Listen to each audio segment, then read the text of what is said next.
अच्छा बता, हम सबको यहाँ क्यों बुलाया है? कौन सा खुलासा करने वाली है तू? आज मैं आप सबको मेरा एक सच बताने वाली हूँ जो मैंने आज तक छुपाया है।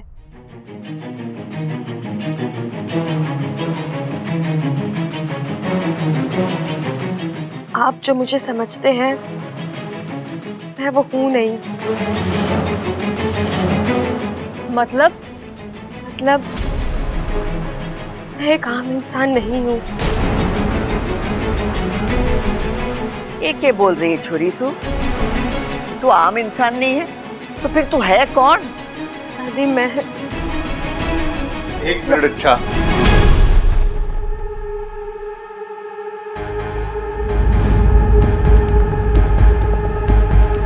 मैं बताता हूं। दादी, इच्छा को लगता है ये कोई आम इंसान नहीं है, बल्कि कोई सुपर वुमन है।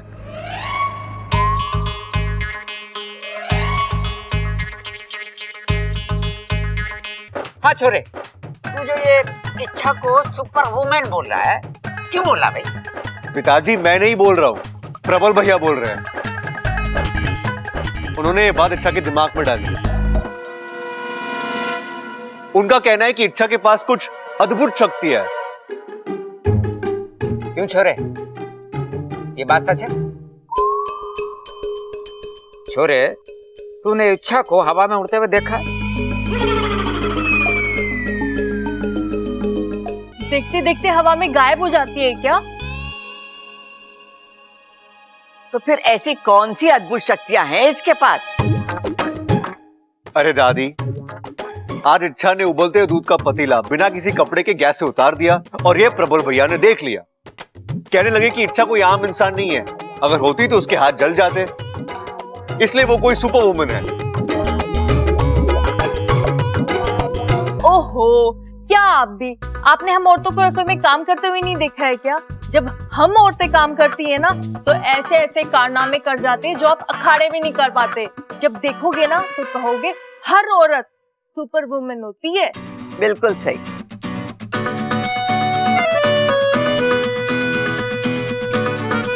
इच्छा, तुझे ये खुलासा करना था? जी वो प्रबल भैया बार बार कह रहे थे कि मैं कोई आम इंसान नहीं हूँ, तो मैं अरे ओए!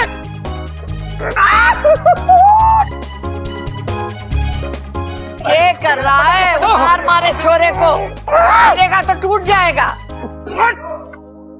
अरे मेरे बाप, तू छोड़ेगा तब तो मैं कुछ बताऊंगा। एमा, ये कुश्ती के मुकाबले के बारे में बताना चाह रहा। हाँ, जो आज होने वाला है। बड़ी दूर दूर से बड़े बड़े पहलवान आ रहे हैं माँ। मैंने 2-3 दिन पहले इसको प्रबल को बताया था कि भाई कुश्ती के मुकाबले में अपना नाम लिखवा ले। देखना माँ, हमारा प्रबल ही जीत के आएगा ये मुकाबला।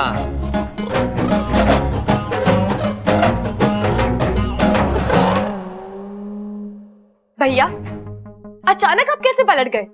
कल तक तो आप बेहोशी में भी बड़बड़ा रहे थे, सबको सच बोल दूंगा, पोल खोल दूंगा। तो अब क्या हुआ? क्यों बचाया आपने मुझे? हाँ, ये तो एकदम नया रूप है इच्छा का। नागिन की तरह फुफकार रही है। लगता है गुस्सा आने पर अपना असली रूप दिखाती है ये। सावधान प्रबल, ये किसी भी वक्त नागिन रूप में आ सकती है। मैं भी तंग आ गई इस झूठ से।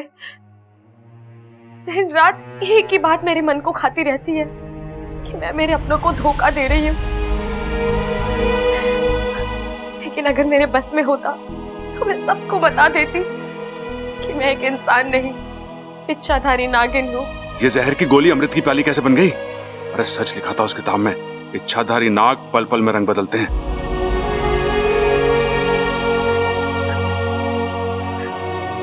लेकिन आज मेरी कुंडली ने मुझे रोक रखा है। जिस दिन मेरा रास्ता खुला मैं सबको सच बता दूंगी। पता नहीं सच जानने के बाद सब मुझसे कैसे बर्ताव करेंगे।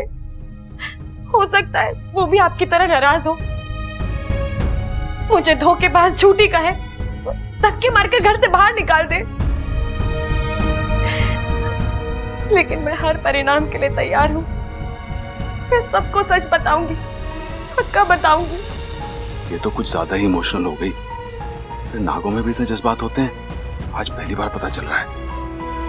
लेकिन आप चिंता मत कीजिए, मैं बहुत जल्द आपकी नाराजगी दूर कर दूंगी।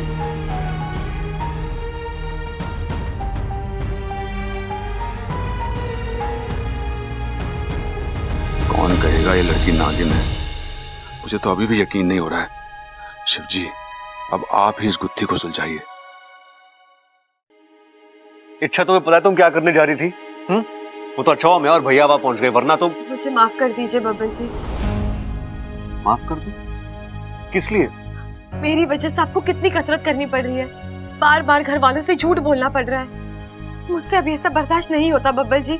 मुझे रोज रोज की टेंशन खत्म कर देनी है। अच्छा, तुम क्यों? आखिर कब तक हम अपने घर में डर डर के जीते रहेंगे, चोरों की तरह अपनी पहचान छुपाते रहेंगे? आज तो आपने आकर बात बदल दी, लेकिन मैंने प्रबल भैया से भी कह दिया है कि मैं बहुत जल्द सबको अपनी सच्चाई बता दूंगी।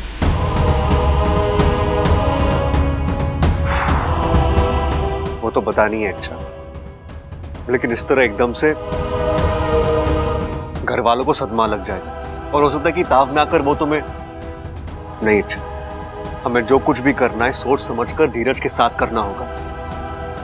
हमें घर वालों को तुम्हारा सच बर्दाश्त करने के लिए तैयार करना होगा।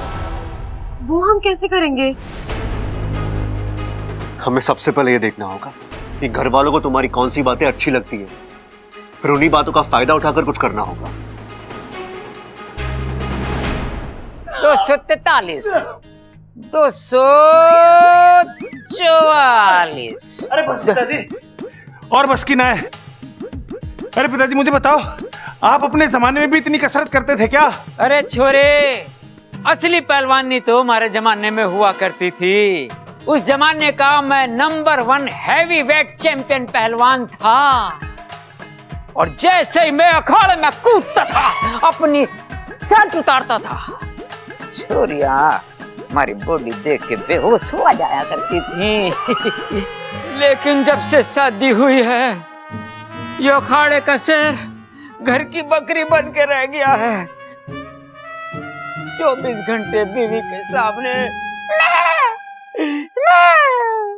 ये मौका है बब्बल, शिव जी का नाम लेकर भिड़ जा। इच्छा के बारे में दोनों की राय जान ले, बस सावधानी से, इन्हें शक नहीं होना चाहिए। ये सोच रहा भाई, हमारी बात ना सुनना तू। नहीं पिताजी, मैं आपकी बातों पर ही गौर कर रहा था। पिताजी, भैया एक बात बताइए, आप दोनों का इच्छा के बारे में क्या ख्याल है? आपको क्या लगता है, इच्छा एक अच्छी पत्नी बनकर जिंदगी भर मेरा साथ देगी? सुशील और समझदार बहू बनकर हमारे घर को संभाल पाएगी? हमारे घर के संस्कारों को आगे ले जा पाएगी इच्छा? क्यों पिताजी, बताइए ना। अरे छोरे, तू अपनी जनरल नॉलेज ठीक कर ले। ये सारी बातें शादी से पहले पूछी जावे हैं, शादी से पहले सोचा जावा है सब कुछ, और तू अब सोच रहा है? पिताजी सो तो है, मैं तो बस ऐसे ही कैसे ही? अपने शादी को परख कर देख रहा था। सोच रहा था कि इच्छा की जगह अगर मेरी शादी किसी और से हो जाती तो हमारे घर के हालात कैसे होते। क्या आप उसे उतना ही प्यार करते जितना आप इच्छा से करते हैं? क्या आप उसे अपनी गलतियों के लिए माफ कर देते जैसे आप इच्छा को माफ करते हैं? मैं सही कह रहा हूं ना? आप इच्छा को तो माफ कर ही देते हैं, और अगर आगे चलकर उससे कोई गलती हुई तब भी आप उसे माफ कर दोगे ना? अरे पागल हो गया तू, नींद पूरी नहीं हुई क्या तेरी? इतनी प्यारी, इतनी सुंदर, इतनी सुशील लड़की से तेरी शादी हुई है, और यहां ये बात कर रहा है कि किसी और से इसकी शादी हो जाए तो कैसा रहेगा? कुछ तो शर्म कर।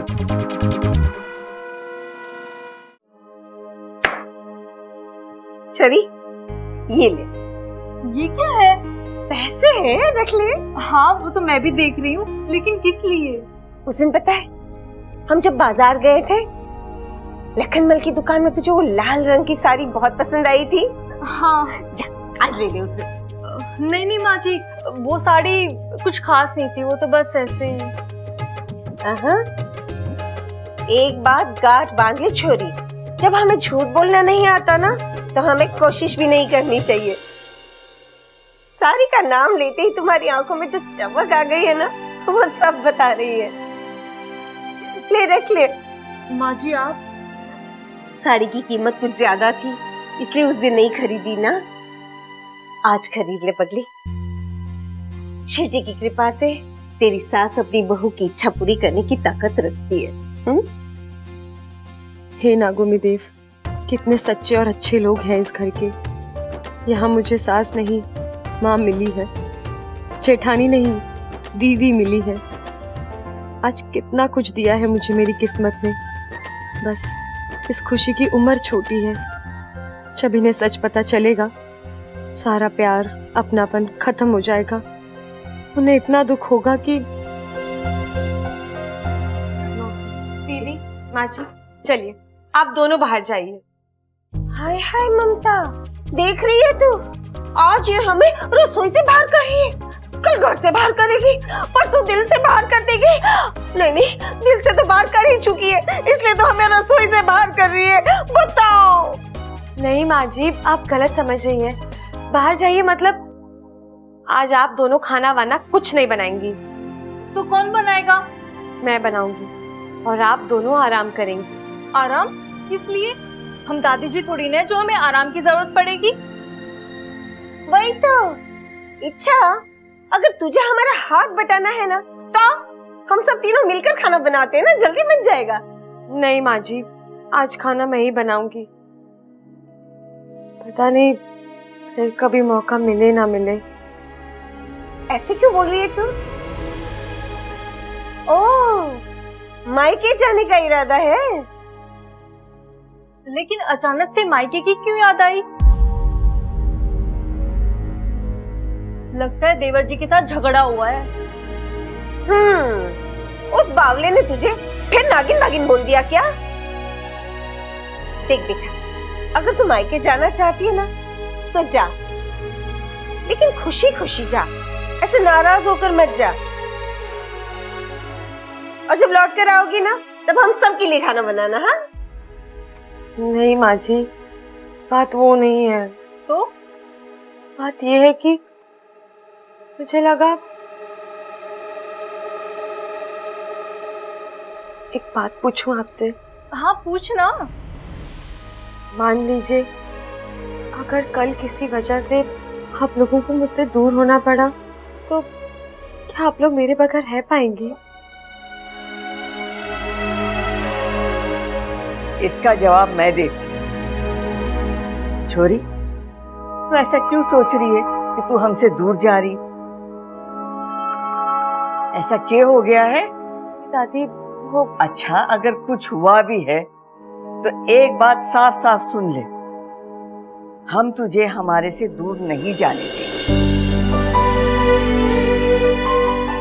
अच्छा अब बता, क्या हुआ है? तू ऐसी ऊटपटांग बातें क्यों कर रही है? पर ये देखो, चेहरा भी उतरा हुआ है। नहीं दादी, वो कल रात देर तक जागी थी ना, इसीलिए। अच्छा वो सब छोड़िए, ये बताइए आज मैं खाना बनाऊं? फिर वही बात। आपको मेरे हाथ का खाना पसंद नहीं है? लो, जब बात करती है टेढ़ी बात करती है। इस घर में सबको तेरे हाथ का स्वाद पता है, बावले हो जाते जब तू खाना बनाती है तो। कभी कभार तो मुझे डर लगता है कि तेरी रसोई की आदत पड़ गई तो मुझे तो इस रसोई में कोई घुसने भी नहीं देगा। छोरी, तुझे खाना बनाना है? बना। ममता चंचल, चल बाहर आ। जरूरत हो ना तो मुझे बुला लेना। हाँ?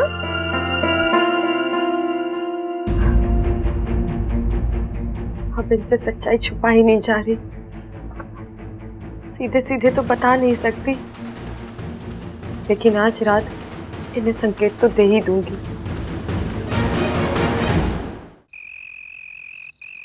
इच्छा, बहुत अच्छा खाना बनाया तूने। अरे दादी, ये सब आपके तालीम और आशीर्वाद का असर है। चलो, खाना वाना तो हो गया, आज हम एक गेम खेलने वाले हैं।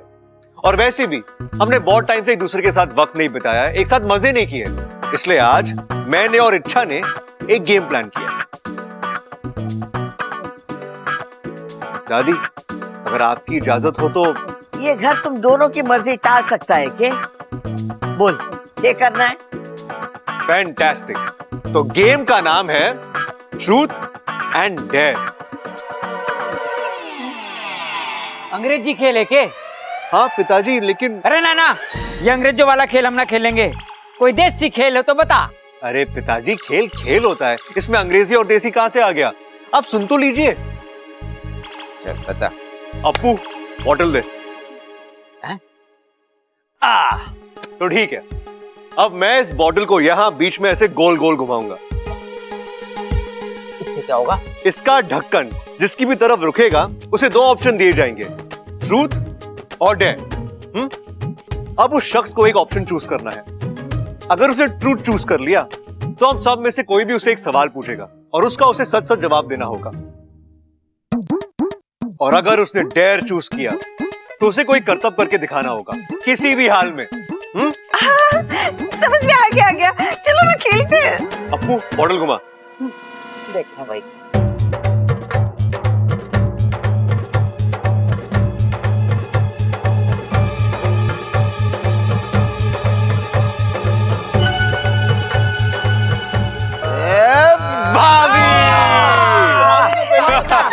तो भाभी, अब चूज करो, ट्रूथ और डेयर।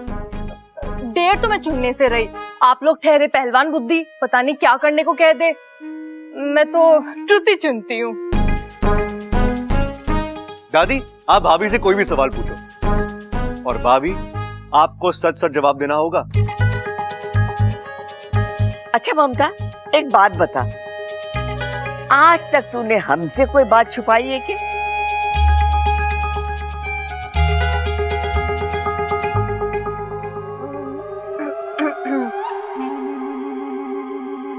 एक बात है दादी, मतलब जब मैंने पहली बार घर में खाना बनाया था ना, वो दरअसल मैंने नहीं, माँ जी ने बनाया था।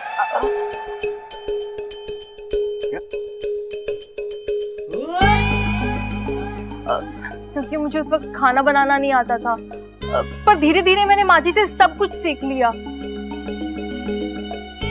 दादी जी प्लीज मुझे माफ कर दीजिए। छोरी, मैंने तो तुझे उसी दिन माफ कर दिया था। मतलब? तुझे क्या लगा मुझे चंचल के हाथ का स्वाद पता नहीं है? अरे पहला निवाला खाते ही मुझे लगा कि ये खाना चंचल ने बनाया। इसका मतलब आपने? अरे तुझे तेरी सास ने संभाला और मैंने इसे संभाला। अरे वाह, मजा आ गया। अप्पू, घुमा।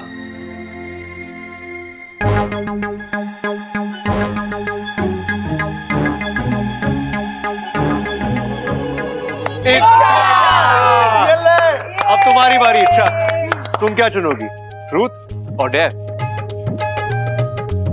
ट्रूथ। ठीक है, तो बताओ इच्छा, ऐसी कोई बात है जो तुमने आज तक हम सबसे छुपाई है?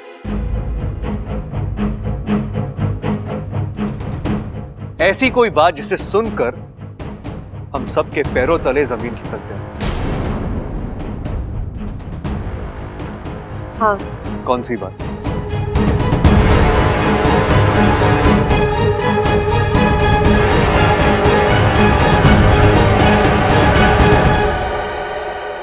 ऐसी एक बात है जिसके लिए मुझे बहुत बड़ी सजा मिलनी चाहिए। हो सकता है मुझे हमेशा के लिए आप सबसे दूर जाना पड़े।